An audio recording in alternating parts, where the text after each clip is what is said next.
Tidak bisa disangkal saat ini sudah terjadi krisis pangan di berbagai wilayah dunia. Kali ini, masalah kekurangan pangan ini menjadi masalah serius karena dunia dipukul dari dua arah. Pertama dipukul oleh climate change, yang kedua dipukul oleh Rusia. Rusia menggunakan pangan sebagai senjata. Selain perang militer yang terjadi saat ini, juga terjadi perang ekonomi di mana Rusia diberikan sanksi ekonomi serta diembargo. Kemudian perang keuangan dengan cara bayar rubel berbasis emas. Dan sekarang Rusia menggunakan pangan sebagai senjata perang. Memang beda perang melawan negara berdaulat dibanding dengan berperang melawan negara yang belum berdaulat di mana pemimpinnya pada belum memahami geopolitik dunia plus belum menjalankan peran geostrategi negaranya secara mumpuni. Sahabat semua, video narasi kali ini didukung oleh ATM Dinaran, di mana rupiah Anda di Dinaran bisa menggunakan ATM untuk bertransaksi, di mana nilai rupiah Anda setara dengan nilai emas Anda. Dengan ATM tersebut, rupiah Anda bisa ditarik tunai di ATM GPN dimanapun dan digunakan sebagai alat bayar edisi dengan minimum rupiah senilai 3 gram. Maka ATM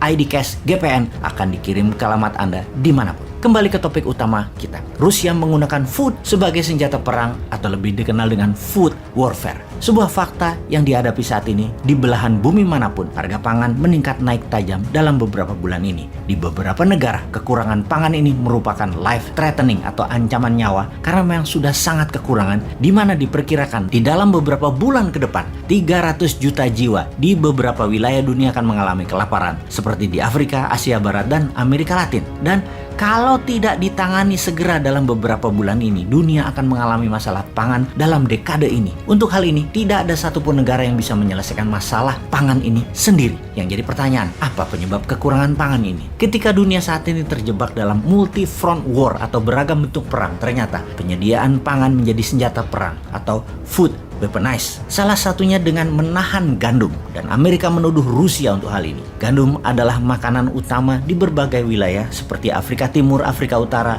Asia Barat, Eropa, dan Amerika tentunya. Biden kemudian menuduh Putin untuk memenangkan perang. Putin membuat dunia kelaparan. Antony Blinken, Menteri Luar Negeri Amerika di PBB, mengatakan perbuatan Rusia menyerang dengan menahan ketersediaan gandum dan grain memukul pangan dunia hingga minus 10% pengaruhnya dan membuat naik harga pangan dunia hingga 15% dalam waktu 3 bulan ini saja. Juga akan membuat 300 juta manusia kekurangan pangan di dunia akibat langsung sebagai sandera perang Rusia di Ukraina ini. Setidaknya saat ini 40 juta warga Ukraina sudah kelaparan. Jadi bagaimana sih cara militer Rusia memainkan food supply dunia ini? Salah satunya adalah menahan persediaan pangan di pelabuhan Rusia dan Ukraina. Tinggal Odessa, kota pelabuhan yang belum ditaklukkan. Mariupol sudah berhenti operasi pelabuhannya.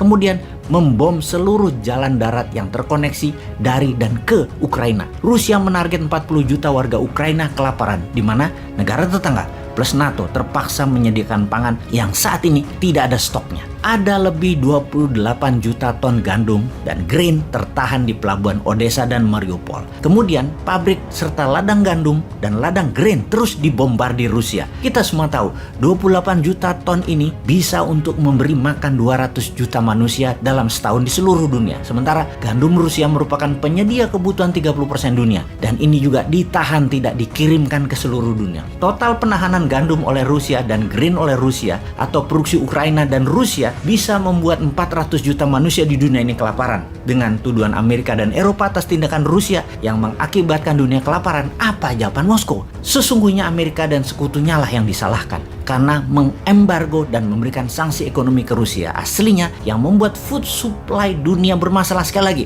adalah perilaku Amerika dan sekutunya yang mengembargo dan memberi sanksi ekonomi ke Rusia. Ada lebih 10.000 sanksi ekonomi dijatuhkan ke Rusia yang membuat bukan saja gandum tidak bisa dikirim, namun banyak lagi jenis pangan lain yang terhalang, terdisrupsi ketersediaannya dan distribusinya. Ukraina Rusia penghasil biji-bijian, gandum, jagung, dan minyak bunga matahari yang sangat mempengaruhi dunia. Ketika Guterres, Sekjen PBB, minta Rusia melepas produk-produk tadi, Rusia minta sanksi ekonomi ke Rusia juga dicabut. Sebuah tawar-menawar yang setara dan kejam tentunya. Itulah tindakan negara berdaulat. tidak bisa ditawar dalam arti sebenarnya. Medvedev, wakil Rusia di PBB yang juga mantan presiden Rusia, mengatakan nggak adil kalau kalian mengsanksi ekonomi rakyat Rusia tetapi kalian minta lepas pangan untuk kepentingan kalian. Itu tindakan dan permintaan yang aneh. We are not idiot. Kalimat "kami bukan orang bodoh" merupakan ucapan tantangan kepada sekutu dan kepada NATO. Semua ini membuat jutaan manusia beresiko maut. Seharusnya food bukanlah senjata untuk membunuh manusia dan bukanlah senjata untuk jadi alat tawar dalam perang. Namun itulah yang terjadi saat ini. Disinilah pemimpin kelas dunia harusnya hadir, menyelamatkan pangan dunia. Karena mungkin kalau pemimpin memahami arti geopolitik dalam perang pangan ini dan kekurangan pangan ini, Indonesia sebagai negara bermatahari 100% dalam setahunnya di wilayahnya, dan juga wilayahnya mengandung air tawar lebih dari 90%, pupuk organik dari tumpahan Gunung Merapi, bisa menjadikan Indonesia kekuatan pangan dunia sebagai the biggest food country. Hal ini, sahabat semua, semoga pada paham.